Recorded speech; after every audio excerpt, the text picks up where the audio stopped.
When I say the word ecocriticism, what comes into your mind? Is it Al Gore? Temperature increases are taking place all over the world. Or Lil Dicky?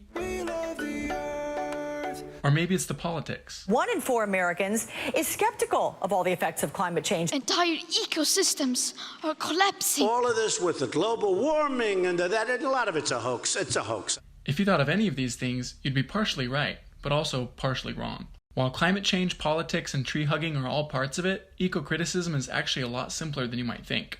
Photosynthesis. Photosynthesis. Maybe not that simple.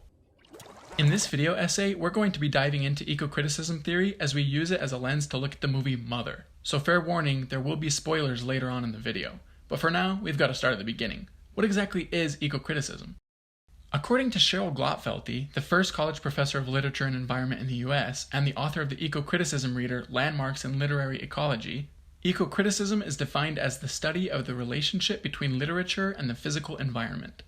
So basically, we just look at any piece of literature and try to see how it connects to the physical world. We can ask questions like, how is nature portrayed in this book? What does this podcast say about the role of man on Earth? Are the messages in this magazine eco-friendly, and why? Basically, we want to know what is being said about the physical world, how is it being said, and why is the author saying it. There are very few limits, which means the topic can get a bit broad and abstract, but remember, at its core, it's just looking at the relationship between the physical environment and literature. One of the many branches of ecocriticism is called ecofeminism.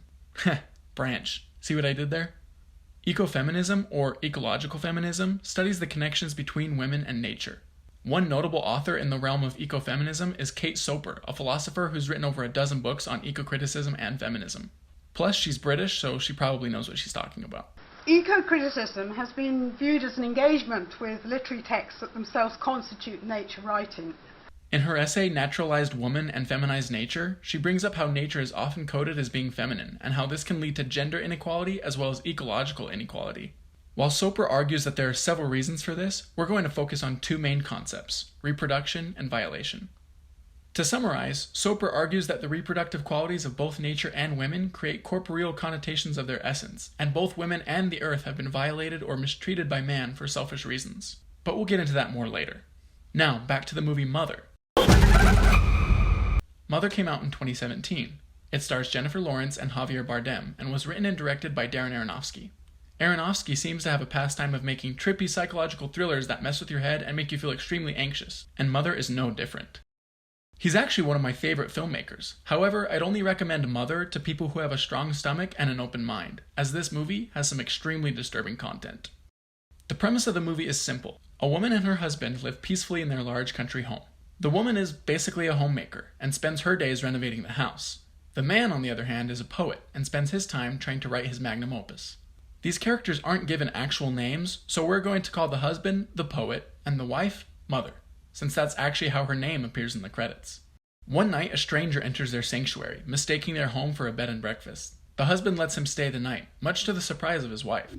He's a stranger. We're just gonna let him sleep in our house. Soon, other visitors arrive and make themselves welcome in the home. And as the movie goes on, more disruptive guests come in until ultimately chaos ensues and you have no idea what the hell is going on. It's not explicitly stated in the movie, but it's my opinion that the film acts as a social commentary in regards to how humans treat the earth, and uses a biblically symbolic narrative to illustrate the introduction of man to the world and ends with Armageddon. That being said, I think that the character Mother actually represents Mother Earth or Mother Nature, which goes hand in hand with Soper's claim that much of the world codes nature as feminine. As part of this argument, Soper explains that one reason why nature and femininity are so interlinked lies in the double association of women with reproductive activities and of these in turn with nature. In the movie, Mother has built the house all her own. She redid all of it, every last detail, and she breathed life back into every room. And she spends tedious amounts of time renovating, painting, and tending to the structure. While it's not the same as tending and caring for a child, there's still a sort of maternal aspect to it, in the sense that she created it on her own, and that she's physically protective of it. Oh. I got it. Oops. Oh, careful. Please, get down from there. Sorry. The first half of the movie makes it seem like Mother and the poet can't have kids, which drives home this point even further. Why don't you want kids? Excuse me? About halfway through the movie, though, Mother finds out I'm pregnant. And her maternal qualities really kick in. Where's Reproduction, pregnancy, and birth are all very physiological events and closely related to the human body. These aspects are what make them appear as more natural, according to Soper. She also claims that this results in the assumption that the female is a more corporeal being than the male, implying that she is more tied to a physical realm than a spiritual one, at least compared to men. Pretty messed up assumption if you ask me. Feminist Simone de Beauvoir even stated that the great amount of time a biological mother spends caring for her child, both during and after pregnancy, leads to the idea that she is more enslaved to the species than the male, and goes so far as to say that her animality is more manifest.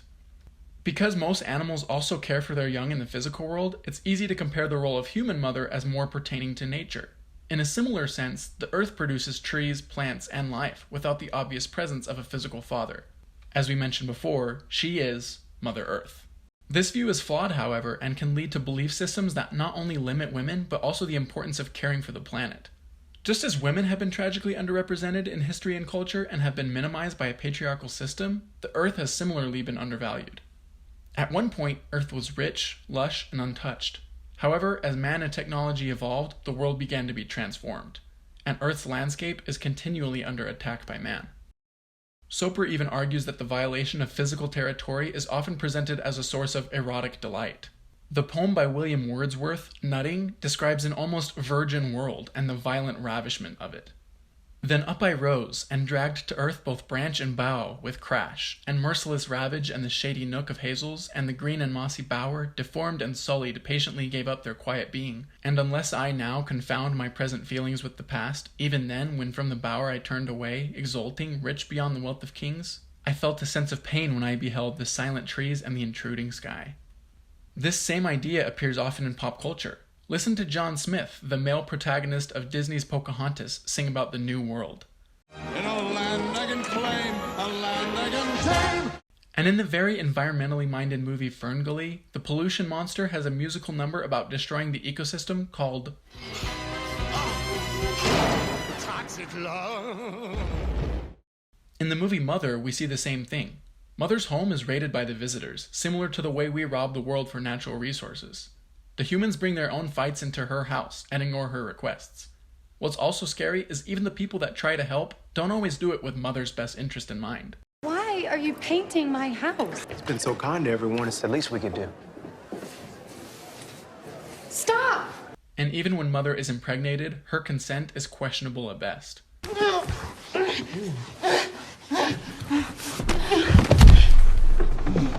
As you can see, these ideologies comparing women and nature are harmful to both parties, and while they're maybe not consciously in everyone's mind, it's easy to see how traces of these beliefs are evident in society everywhere we look. The movie Mother asserts that if we continue on this current path, it will lead to ultimate destruction. Looking at the narrative of the film through the lens of ecofeminism can hopefully open our eyes to things that are around us that we can change, especially about the way we treat the world. The unfortunate fact is, if we hadn't have represented the physical world with a human being, we might not have gotten the message.